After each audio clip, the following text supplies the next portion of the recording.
Hello students, હવે આપણે actually જોવા જઈએ તો ચેપ્ટરના મહત્ત્વના ભાગ પર આવી ગયા છે. હજુ સુધી નોર્મલી આપણે એવા પદોની સમજૂતી મેળવી કે જે આ ચેપ્ટરને સમજવા માટે જરૂરી હતા, બરાબર. હવે પ્રથમ અવસ્થા વિધેય વિશે ભણવાના છે. આપણે આ ચેપ્ટરમાં કુલ 4 અવસ્થા વિધેયો વિશે શીખીશું. આંતરિક ઉર્જા, એન્થાલ્પી, એન્ટ્રોપી અને મુક્ત ઉર્જા. આ 4 અવસ્થા વિધેયનો અભ્યાસ આ ચેપ્ટરમાં કરવાના છે. અને આ અવસ્થા વિધેયને રિપ્રેઝેન્ટ કરવા માટે અમુક નિયમો છે જેને ઉષ્માગતિશાસ્ત્રના નિયમો કહેવામાં આવે. એમ જોવા જઈએ તો ટોટલ 4 નિયમ છે. ઉષ્માગતિશાસ્ત્રનો શૂન્ય ક્રમનો નિયમ, ઉષ્માગતિશાસ્ત્રનો પ્રથમ ક્રમનો નિયમ, ઉષ્માગતિશાસ્ત્રનો દ્વિતીય ક્રમનો નિયમ અને તૃતીય નિયમ.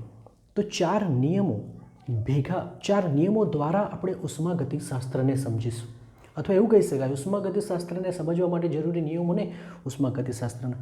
આ 4 નિયમો આપણને જુદા જુદા અવસ્થા વિધેયની સમજૂતી આપશે. એમાંનો પ્રથમ અવસ્થા વિધેય આજથી ચાલુ કરીએ છીએ અને તે છે આંતરિક ઉર્જા. બીજા 3 કયા કયા હશે? એન્થાલ્પી, એન્ટ્રોપી અને મુક્ત ઉર્જા. ચાલો આપણે આંતરિક ઉર્જા, પ્રણાલીની આંતરિક ઉર્જા શું છે? Internal energy. તો સમજો, દરેક પદાર્થમાં આંતરિક ઉર્જા હોય જ છે. સ્થિર પડેલો પદાર્થ, આ પેન સ્થિર છે છતાં પણ એમાં આંતરિક ઉર્જા છે. કઈ રીતે તમે કહેશો? તો તમને ખબર છે કે દરેક પદાર્થ એ તત્વનો બનેલો છે. તત્વો વચ્ચે કોઈને કોઈ રાસાયણિક બંધ હશે અને આ બંધમાં ઉર્જા સંગ્રહ પામેલી હોય. બંધ તૂટે તો ઉર્જા મુક્ત થાય છે. કહેવાનો મતલબ કે આમાં ઇલેક્ટ્રોન છે, ઇલેક્ટ્રોનની ગતિ એટલે ગતિ ઉર્જા પણ છે. તો પ્રણાલી એટલે દરેક વસ્તુ આવી જાય. પ્રણાલીમાં રહેલી બધા પ્રકારની ઉર્જા, બધા જ પ્રકારની, તે પછી રાસાયણિક હોય, વિદ્યુતીય હોય, યાંત્રિક હોય કે પછી એના કેન્દ્રમાં રહેલી ઉર્જા હોય, બધી જ પ્રક્રિયાઓનો સરવાળાને કહેવામાં આવે આંતરિક ઉર્જા. આંતરિક ઉર્જા બધી ઉર્જાનો ભેગા કરી દો, એનો કુલ સરવાળો કરી દો, જે મળે તેને આંતરિક ઉર્જા કહેવાય છે. તો વ્યાખ્યા ખૂબ સરળ છે, પણ સમજો કે આંતરિક ઉર્જા શું છે. દરેક દ્રવ્ય એ ઉર્જાનું જ એક સ્વરૂપ છે એવું આઇન્સ્ટાઈને કહ્યું હતું. યાદ કરો, આઇન્સ્ટાઈનનું એક સૂત્ર છે E=mc². બરાબર. તો પદાર્થ સ્થિર હોય કે ગતિમાં હોય એની પાસે આંતરિક ઉર્જા તો હોવાની જ, કારણ કે પોતે દ્રવ્ય છે. દ્રવ્ય પણ એક ઉર્જાનું સ્વરૂપ જ છે. એટલે આંતરિક ઉર્જા મતલબ પદાર્થમાં સંગ્રહ પામેલી બધા જ પ્રકારની ઉર્જા ને આંતરિક ઉર્જા કહેશું. તો લખીશું કે પ્રણાલીમાં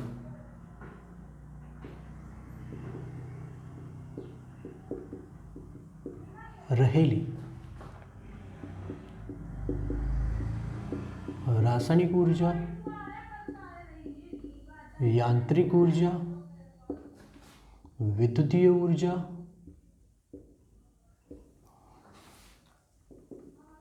કેન્દ્રમાં પણ ઉર્જા હોય એટલે કેન્દ્રીય ઉર્જા, અથવા અન્ય કોઈ પણ પ્રકારની ઉર્જાના સરવાળાને પ્રણાલીની આંતરિક ઉર્જા કહે છે. તો ખૂબ સરળ છે. બધી ઉર્જાનો સરવાળો એટલે આંતરિક ઉર્જા. આંતરિક ઉર્જાને કેમિસ્ટ્રીમાં સંકેત U આપેલો છે, જ્યારે આ જ સંકેત તમે ફિઝિક્સમાં E વડે દર્શાવશો. એનો મતલબ બંને સમાન જ છે. સંકેત કેમિસ્ટ્રીમાં U વાપરેલો છે અને ફિઝિક્સમાં E. તો એ તમારે યાદ રાખવાનું, કન્ફ્યુઝ થવાની જરૂર નથી. હવે આ આંતરિક ઉર્જા સપોઝ આ એક પ્રણાલી છે. પ્રણાલીની આંતરિક ઉર્જા આપણે કહીએ કે ઇનિશિયલ છે, પ્રારંભિક છે, એટલે UI છે. હવે આંતરિક ઉર્જા જો અવસ્થા વિધેય હોય, અવસ્થા વિધેય, તો જો પ્રણાલીની અવસ્થા બદલાય, આ પ્રારંભિક અવસ્થા છે અને અવસ્થા બદલાય આ થઈ ગઈ એની અંતિમ અવસ્થા, મતલબ કે જે છે તેના કરતાં બદલાઈ ગઈ અંતિમ અવસ્થા. તો અવસ્થા બદલાય તો આંતરિક ઉર્જા પણ બદલાય, આપણે એને યુએફ કહી લઈએ. તો કહી શકાય કે પ્રણાલીની આંતરિક ઉર્જા એ અવસ્થા વિધેય છે. એનો મતલબ એ થઈ ગયો કે અવસ્થા બદલાય તો આંતરિક ઉર્જા બદલાય. તો લખીશું કે આંતરિક ઉર્જા એ અવસ્થા વિધેય છે. તેથી પ્રણાલીની અવસ્થા બદલાતા આંતરિક ઉર્જા બદલાય છે. બીજો ખાસ મુદ્દો, આંતરિક ઉર્જા માત્રાત્મક ગુણધર્મ છે. માત્રાત્મક ગુણધર્મ કોને કહેવાય? માત્રાત્મક ગુણધર્મ યાદ કરો, દ્રવ્યના જથ્થા પર આધાર રાખે એને માત્રાત્મક ગુણધર્મ કહેવાય. તો જો દ્રવ્યનો જથ્થો બદલીએ તો આંતરિક ઉર્જામાં ફેરફાર થવાનો જ છે. ક્લિયર? ખાસ વાત એ છે કે શું આપણે પ્રણાલીની આંતરિક ઉર્જાનો નિરપેક્ષ મૂલ્ય એટલે કે ચોક્કસ મૂલ્ય માપી શકીએ? શું હું યુઆઈ માપી શકું? ના. શું યુએફ માપી શકું? ના. તો શું માપી શકું?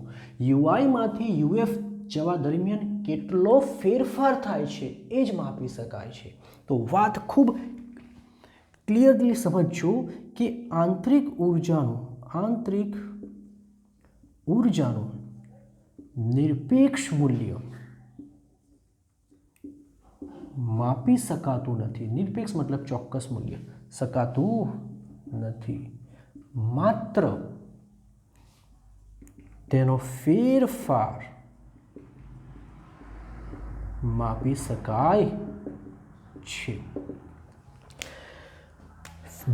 આંતરિક ઉર્જાના ફેરફારને ડેલ્ટા યુ કહેશું. અને યુ શું હોય? અંતિમ માઇનસ પ્રારંભિક. અંતિમ છે યુએફ અને પ્રારંભિક છે યુઆઈ. તો આ સૂત્ર દ્વારા પ્રણાલીની આંતરિક ઉર્જામાં થતો ફેરફાર માપી શકાય છે. આ જે વાક્ય છે એ વાક્યની સમજૂતી આ ચેપ્ટરના છેલ્લા પેજ પર છેલ્લા પેરેગ્રાફમાં આવેલી છે. એટલે ત્યારે યાદ રાખવું પડશે તમારે કે શા માટે આંતરિક ઉર્જાના નિરપેક્ષ મૂલ્યનું માપન કરી શકાતું નથી. આપણે એની સમજૂતી ત્યાં જોશું. પણ એટલું યાદ રાખજો કે આંતરિક ઉર્જા એટલે બધી ઉર્જાનો સરવાળો. એ અવસ્થા વિધેય છે, માટે પ્રણાલીની અવસ્થા પર જ આધાર રાખે. અવસ્થા બદલાય તો એનું મૂલ્ય બદલાઈ જાય. અવસ્થા તમે કોઈ પણ રીતે બદલી શકો. હાલમાં આપણે એની ચર્ચા નથી કરી કે અવસ્થા કઈ રીતે બદલવાની, એ બીજો ટોપિક છે આપણો. એનું નિરપેક્ષ મૂલ્ય માપી શકાતું નથી અને એના માટેનું સૂત્ર શું છે? બરાબર. આંતરિક ઉર્જાનો એકમ શું? ઉર્જા છે તો ભાઈ કિલો જૂલ પ્રતિ મોલ જ એકમ હોય કે નહીં? યા તો જૂલ પ્રતિ મોલ એટલે આંતરિક ઉર્જા છે તો જૂલ પ્રતિ મોલ જ એનો એકમ આવશે. ક્યાં તો તમે કિલો જૂલ પ્રતિ મોલ પણ લઈ શકો. ચાલો એ પણ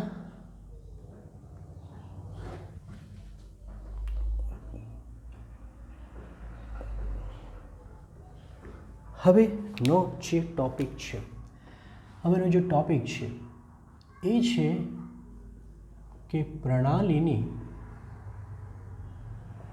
આંતરિક ઉર્જામાં કઈ રીતે ફેરફાર કરી શકાય. બરાબર. કઈ રીતે ફેરફાર કરી શકાય? તો 3 રીતે ફેરફાર કરી શકાય છે. પહેલો ફેરફાર છે પ્રણાલી પર કાર્ય કરીને અથવા પ્રણાલી દ્વારા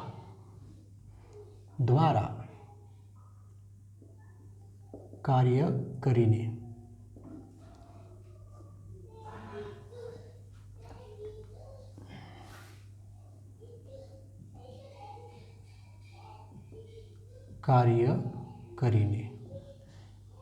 બીજું છે પ્રણાલીમાં ઉષ્મા ઉમેરીને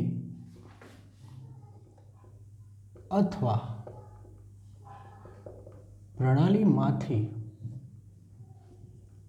ઉષ્મા દૂર કરીને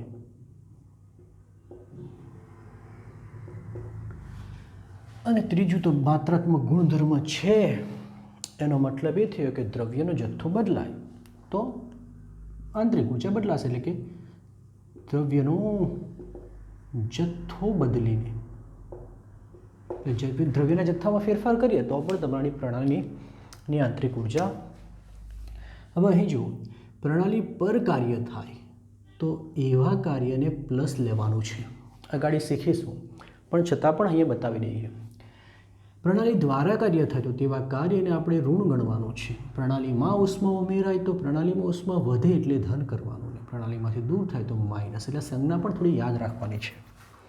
ચાલો હવે આપણે આ કામ કેવી રીતે કરી શકીએ, આ કામ કેવી રીતે કરી શકીએ તે જોઈએ. અહીંયા એકમ જરા લખી મૂકીએ. એકમ જૂલ પ્રતિ મોલ, ક્યાં તો પછી કિલો જૂલ પ્રતિ મોલ. ઓકે, ચાલો પ્રથમ શું લઈએ? કાર્ય દ્વારા શામાં ફેરફાર કરીએ? આંતરિક ઊર્જામાં ફેરફાર સમજીએ, અને ત્યારબાદ ઉષ્મા દ્વારા આંતરિક ઊર્જામાં થતો ફેરફાર. આને સમજવાની જરૂર નથી, કારણ કે એ ખબર જ છે ગુણધર્મ કયો છે, માત્રાત્મક. હવે કાર્ય દ્વારા આંતરિક ઊર્જામાં ફેરફાર કેટલી રીતે કરી શકાય? તો બે રીતે મતલબ બહુ બધી રીતે થાય, પણ એક રીત જોઈએ આપણે પહેલાં. પ્રથમ યાંત્રિક કાર્ય દ્વારા કરીશું, અને ત્યારબાદ વિદ્યુતીય કાર્ય દ્વારા આંતરિક ઊર્જામાં ફેરફાર કરીશું. તો પ્રથમ યાંત્રિક કાર્ય જોઈએ. ચલો ધ્યાનથી જુઓ, આ આપણી એક પ્રણાલી છે. આ પ્રણાલીની જે દિવાલો છે, આ જે દિવાલ છે એ દિવાલ અવાહક દિવાલ છે. આ દિવાલ જે છે એ કેવી છે? અવાહક છે, અવાહક પાત્ર છે. અવાહક પાત્ર હોય તો જે હદરેખા હોય તે કેવી બને? અવાહક પાત્ર હોય તો હદરેખા એવી બનવાની, આ હદરેખા થઈ ગઈ, આપણે પાત્ર હદરેખા થઈ ગયું, કે જે અવાહક છે, માટે બહારની ઉષ્મા અંદર ન જઈ શકે અને અંદરની ઉષ્મા બહાર ન જઈ શકે. વાત સમજ પડી ને? અવાહક પાત્ર હોવાથી તમારી ઉષ્માનું વહન શક્ય જ નથી કે એ પર્યાવરણમાંથી પ્રણાલીમાં દાખલ થાય કે પ્રણાલીમાંથી પર્યાવરણમાં દાખલ થાય. આ એની કઈ અવસ્થા છે? પ્રારંભિક અવસ્થા છે. આ પ્રણાલીની પ્રારંભિક અવસ્થા છે. ઓકે, જરા પ્રણાલીને મોટી બતાવીએ તો જરા સમજવામાં સરળ બનશે. આપણે આ રીતે બતાવીએ. આ આપણી પ્રણાલી છે, અને એવા પાત્રમાં મૂકેલી છે કે જે અવાહક છે. સરખું જ થઈ ગયું. આપણી પ્રણાલી છે, પ્રણાલીમાં પાણી ભરેલું છે, બરાબર. આ પાણીનું તાપમાન હાલમાં TA છે. તાપમાન કેટલું છે? TA. અને આંતરિક ઊર્જા સપોઝ UA છે. એની આંતરિક ઊર્જા કેટલી છે? UA છે, બરાબર. આ એની પ્રારંભિક અવસ્થા છે. હવે એ તો ખબર જ થઈ ગઈ કે અવસ્થા વિધેય છે, માટે અવસ્થા બદલાય તો આંતરિક ઊર્જા બદલાય. હવે શું કરીએ આપણે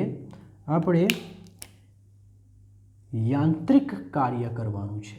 યાંત્રિક કાર્ય કઈ રીતે કરીએ? તો એક કામ કરીએ, આમાં આપણે એક નાનું અમથું પેડલ એટલે કે ચક્ર મૂકી દઈએ.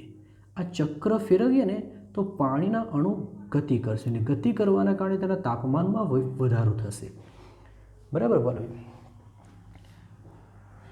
આ ટ્રાય કરું છું પણ સ્ટ્રેટ બનતું જ નથી, બરાબર. ઓકે, ચાલો ચાલી જશે. હવે શું થાય છે કે આપણે 1 જૂલ જેટલું કાર્ય કરીએ. 1 જૂલ કાર્ય કરવાનું છે. કયું કાર્ય? 1 જૂલ યાંત્રિક કાર્ય. કારણ કે પેડલ ફેરવવું એ તો યાંત્રિક ઊર્જાનો ભાગ થઈ ગયો ને. બરાબર. કાર્ય કરીએ તો આપણને શું મળે છે કે પ્રણાલી યાંત્રિક કાર્ય વધુ ટાઈમ ખર્ચ થાય છે. પ્રણાલીનું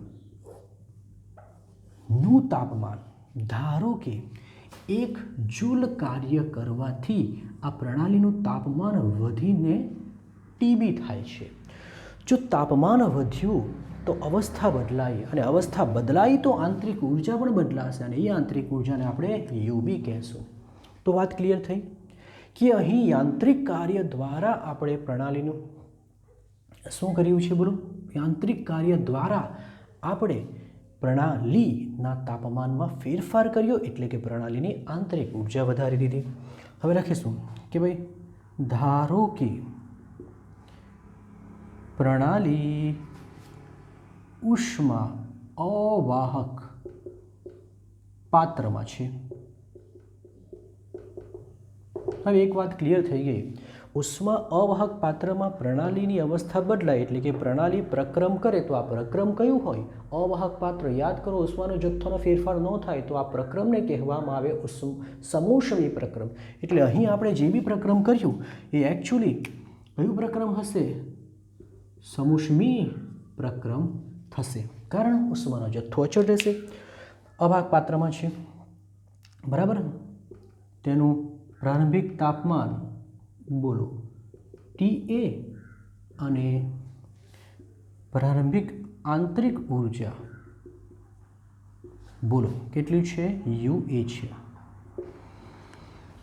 હવે સમોષ્મી પ્રક્રમ દ્વારા, કઈ પ્રક્રમ દ્વારા? સમોષ્મી પ્રક્રમ દ્વારા. હવે નાનું પેડલ ફેરવી એક જૂલ જેટલું કાર્ય કરી, યાંત્રિક કાર્ય, 1 જૂલ જેટલું યાંત્રિક કાર્ય કરી સમોષ્મી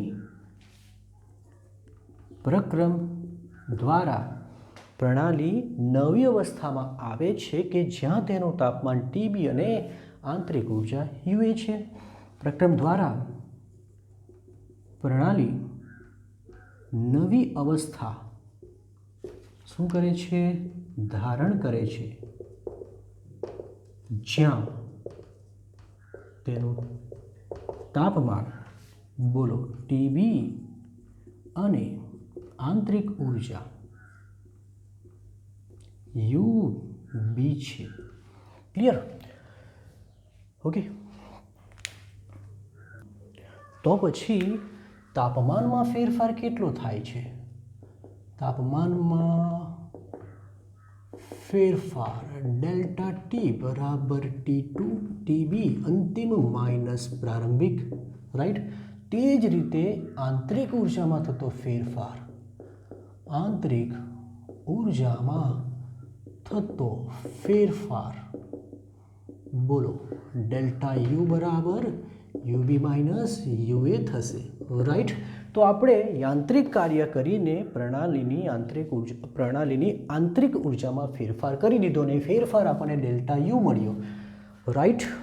અહીં સુધી ક્લિયર હોવું જોઈએ. જસ્ટ આપણે અવસ્થા બદલ્યું, પ્રક્રિયા સમોષ્મી હતી, અવસ્થા બદલીને આંતરિક ઉર્જામાં ફેરફાર કરી દીધો. હવે આ જ પ્રકારનો ફેરફાર આપણે વિદ્યુતીય કાર્ય દ્વારા કરીશું. કયા કાર્ય દ્વારા કરવાના છે? વિદ્યુતીય કાર્ય દ્વારા. ઓકે. ચાલો ફરી પાછા આ વખતે આપણે શું કરીએ? સમજો આ જ છે, બરાબર. વિદ્યુતીય કાર્ય કરવાના છે. આ વખતે શું કરીએ? આ જે પાણી છે એમાં આપણે ઇલેક્ટ્રોડ મૂકી દઈએ. ઇલેક્ટ્રોડ એટલે વિદ્યુત ધ્રુવ, એક એનોડ અને બીજો કેથોડ, કારણ કે વિદ્યુત ઉર્જાની જરૂર પડવાની છે ને, બરાબર. આ પ્રારંભિક અવસ્થા છે, TA છે એટલે UA છે. હવે આપણે કયું કાર્ય કરીએ છીએ? વિદ્યુતીય કાર્ય કરીએ છીએ અને નવી અવસ્થા પ્રાપ્ત કરીએ, બરાબર. વિદ્યુતીય કાર્ય કર્યું છે, નવી અવસ્થા પ્રાપ્ત કરી, વિદ્યુત ઉર્જા પસાર કરવાથી એના તાપમાનમાં ફેરફાર થશે TB, તો આ પણ શું થવાનું? UV. વિદ્યુતીય રીતે સમજો બરાબર, કાર્ય તો 1 જૂલ જ કર્યું છે સમજો, પણ વિદ્યુતીય રીતે કરવામાં આવ્યું, વિદ્યુતીય રીતે વિદ્યુત ઉર્જા પસાર કરીને, બરાબર. ચાલો, તો જો વિદ્યુતીય રીતે કાર્ય કરીએ પરંતુ આપણી અવસ્થા જો પ્રારંભિક અવસ્થા આ હતી જે આને સમાન છે ને અંતિમ અવસ્થા આ મળે જે પણ આને સમાન હોય, મતલબ શું કે બંને કિસ્સામાં અવસ્થા સમાન છે, તો અવસ્થા સમાન હોય બંને કિસ્સામાં તો આંતરિક ઉર્જા પણ કેવી હોવાની? સમાન જ હોવાની. ઓકે, તો પછી ફેરફાર કેવો રહેશે? ફેરફાર બી સમાન રહેશે, કારણ કે આંતરિક ઉર્જા માત્ર ને માત્ર અવસ્થા વિધેય છે, એટલે પ્રારંભિક અને અંતિમ અવસ્થા પર જ આધાર રાખે. અને જો પ્રારંભિક અને અંતિમ અવસ્થા બંને કિસ્સામાં સમાન હોય તો બંને કિસ્સામાં આંતરિક ઉર્જામાં થતો ફેરફાર પણ કેવો હોવાનો? સમાન જ હોવાનો. આપણે શું કરતા છે? આપણે કાર્ય દ્વારા આંતરિક ઉર્જામાં ફેરફાર, એકવાર યાંત્રિક કાર્ય કરીને એકવાર વિદ્યુતીય કાર્ય કરીએ, કાર્ય કોઈ પણ કરીએ, પણ જો અવસ્થા જો સમાન રહેશે, અવસ્થા જો સમાન રહેશે તો આંતરિક ઉર્જામાં ફેરફાર સમાન જ રહેવાનો. તો વાત સિમ્પલ છે કે હવે પ્રણાલી પર 1 જૂલ, બોલો કયું કાર્ય? વિદ્યુતીય કાર્ય, બરાબર. કાર્ય 1 જૂલ જ છે. વિદ્યુતીય કાર્ય કરવામાં આવે તો તેની અવસ્થા બદલાય છે. 1 જૂલ વિદ્યુતીય કાર્ય તો અવસ્થા બદલાય છે. પ્રારંભિક અવસ્થામાં તાપમાન TA અને આંતરિક ઉર્જા UA, જે અંતિમ અવસ્થા એટલે કે બીજી અવસ્થામાં TB અને UB થાય છે. શું યાદ રાખવા કહ્યું મેં? કે આ જે અવસ્થા છે, આ જે અંતિમ અવસ્થા છે, અંતિમ અવસ્થા, આ અંતિમ અવસ્થા અને આ અંતિમ અવસ્થા બંને સમાન જ છે. અંતિમ અવસ્થા બંને સમાન છે. જો બંને સમાન હોય તો તાપમાન અને આંતરિક ઉર્જા બંને સમાન જ હોવાના. એટલે કહેવાનો મતલબ શું છે કે 1 જૂલ કાર્ય કરીને પ્રથમ તાપમાન TA હતું તે આપણે TB લાવી દીધું, તો પછી આંતરિક ઉર્જા UA છે તે એટલી થઈ જશે, UB થઈ જશે. એટલે બહુ સરળ છે, પણ જરા સમજવું પડશે. UB થાય છે. આમ અહીં અંતિમ અવસ્થા, અંતિમ અને પ્રારંભિક અને અંતિમ અવસ્થા સમાન હોવાથી પ્રારંભિક અને અંતિમ અવસ્થા સમાન હોવાથી પ્રણાલીની આંતરિક ઉર્જામાં થતો ફેરફાર પણ સમાન જ મળે. અને તે કેટલો હશે? તો તે હશે ડેલ્ટા U બરાબર UB માઇનસ UA. આમ સાબિત થાય છે કે આંતરિક ઉર્જા અવસ્થા વિધેય છે. આમ આંતરિક ઉર્જા અવસ્થા વિધેય છે, રાઈટ. અને એટલે એના મૂલ્યો માત્ર ને માત્ર પ્રારંભિક અને અંતિમ અવસ્થા પર આધાર રાખે છે. એટલે કે તેના મૂલ્યો પ્રારંભિક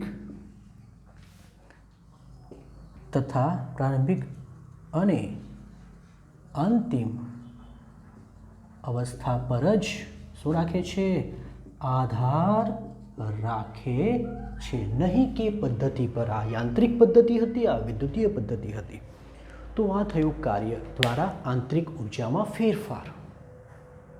હવે આપણે બીજી રીત જોઈએ, ઉષ્મા ઉમેરીને, એટલે ઉષ્મા દ્વારા. બીજું થશે ઉષ્મા દ્વારા આંતરિક ઉર્જામાં ફેરફાર. ક્લિયર હોવું જોઈએ. આપણે આ સમજી ગયા છે, બરાબર.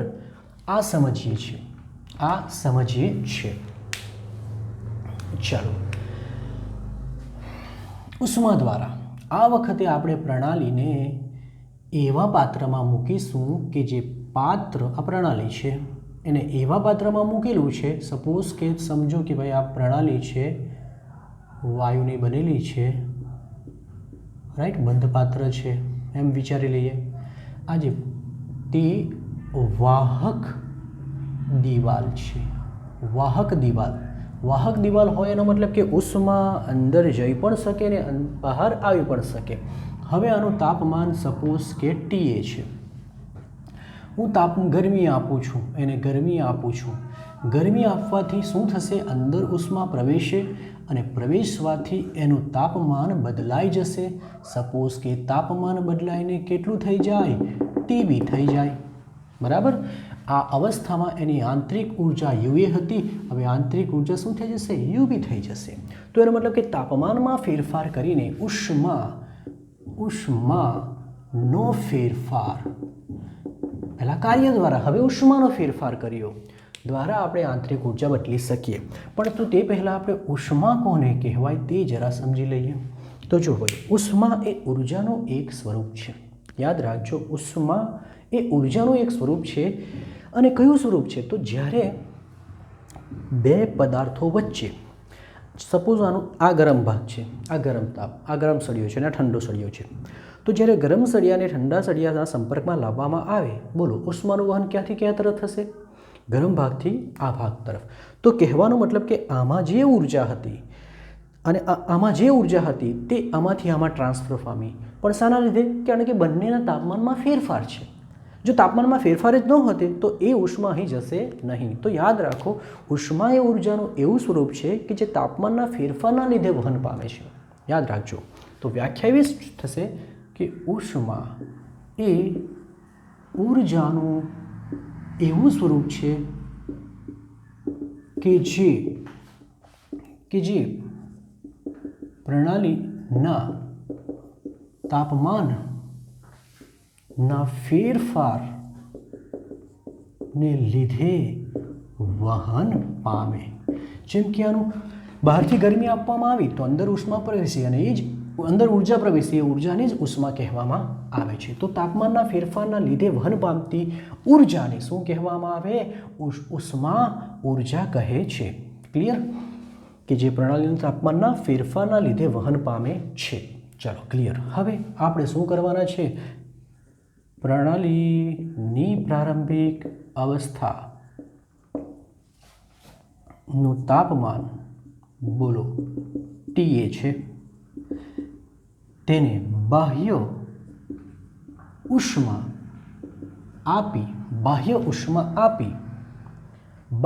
રીતે ઉષ્મા આપી તેનું તાપમાન વધારીને બોલો કેટલું કરવામાં આવે? TB કરવામાં આવે. હવે તાપમાન બદલાયું તો અવસ્થા બદલાય અને અવસ્થા બદલાય તો આંતરિક ઉર્જા પણ બદલાશે. અહીં પ્રણાલીની અવસ્થા UA માંથી UB થાય છે. માટે આંતરિક ઉર્જામાં થતો ફેરફાર ડેલ્ટા U બરાબર UB માઇનસ UA થાય છે. હવે બસ આ રીતે આટલું જ છે કે તાપમાનમાં ફેરફાર કરીએ તો અવસ્થા બદલાય, અને અવસ્થા બદલાય તો આંતરિક ઉર્જા બદલાય. પણ હવે ખાસ નોંધ લેવા જેવી બે બાબતો છે કે આ જે પ્રક્રિયા છે, આ પ્રક્રિયા જો પાત્ર બંધ રાખીએ તો વાયુ જે છે એ વાયુનું કદ બદલાય નહીં. ઓકે, આ પ્રક્રિયામાં ઉષ્મા અંદર પ્રવેશી શકે. એટલે આ તો સમોષ્મી પ્રક્રિયા તો નથી, બરાબર. જ્યારે પેલી હતી સમોષ્મી પ્રક્રિયા, તો ખૂબ અગત્યની બે બાબતો છે કે સમોષ્મી